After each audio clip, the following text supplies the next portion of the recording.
വർഷം മുമ്പൊക്കെ ബിടെക് പഠിച്ചുകൊണ്ടിരിക്കുന്ന സമയത്ത് ഇവനൊന്നും രക്ഷപ്പെടില്ല, ഇവൻ ഇങ്ങനെ പ്രേമിച്ച് കള്ളും കുടിച്ച് ഇങ്ങനെ നശിച്ച് നടക്കുന്ന ഒരുത്തനാണെന്നൊക്കെ പറഞ്ഞ് എഴുതത്തള്ളപ്പെട്ട കുറേമാരുണ്ട്. പക്ഷെ ഇന്ന് അവന്മാര് അടിപൊളി പൊസിഷനിലും അടിപൊളി ലെവലിലും ഒക്കെ ഇരിപ്പുണ്ട്. ഇപ്പം എന്നെപ്പോലെ ഉള്ള ആൾക്കാരെ പറയുന്നത്. അപ്പോൾ അങ്ങനെയുള്ളവരുണ്ടെങ്കിൽ താഴെ കമൻറ്റ് ചെയ്തു ഇപ്പം തന്നെ, അവന്മാർക്കൊരു പ്രചോദനമാവും. മനസ്സിലായില്ലേ? അപ്പോൾ കാര്യം എന്ന് വെച്ച് കഴിഞ്ഞാൽ വേറെ സിമ്പിളാണ്.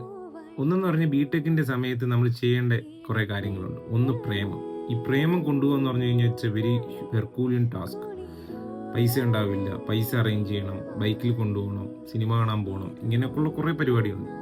അതിനോടൊപ്പം സെഷണൽ മാർക്ക്, കഷ്ടിച്ച് പാസ്സാവുന്നത്, ഗൈഡ്, മറ്റത് മറിച്ചത്, ഇതെല്ലാം പഠിക്കണം. ഫോട്ടോസ്റ്റാറ്റ്, പിന്നെ ഫോട്ടോസ്റ്റാറ്റ് തന്നെ ഒരു ലക്ഷക്കണക്കിന് രൂപ ചിലവാകും.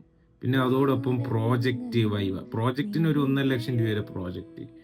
പിന്നെ അതുപോലെ IV പ്ലാൻ ചെയ്യണം, ദൂരെ ദൂരെ സ്ഥലങ്ങളിൽ പോകണം. പിന്നെ ഒരു മെയിൻ കളിക്കണം IV പ്ലാൻ ചെയ്യുമ്പോൾ. പിന്നെ അതേപോലെ അത്തപ്പൂക്കളം, ഫങ്ഷൻസ്, അടി പിടി, ഇപ്പം ഇങ്ങനെ ഒരു 1000 കാര്യങ്ങളായിട്ടാണ് തലയിൽ നടക്കുന്നത് പാവം ബിടെക്കിലെ പയ്യന്മാർ. സോ അപ്പോൾ പയ്യന്മാരും പയ്യത്തികളും.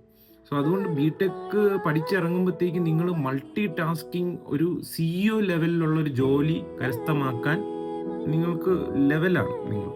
സോ അതുകൊണ്ടാണ് നിങ്ങൾ ആരെങ്കിലും ബിടെക് പഠിച്ചുകൊണ്ടിരിക്കുന്നവന്മാരാണെങ്കിൽ സല്യൂട്ട്, രാംരാജിനെ സല്യൂട്ട്. അവന്മാരുടെ അടുത്ത് പറയണം സല്യൂട്ട്, ബിടെക്കിനെ സല്യൂട്ട്. മനസ്സിലായില്ലേ?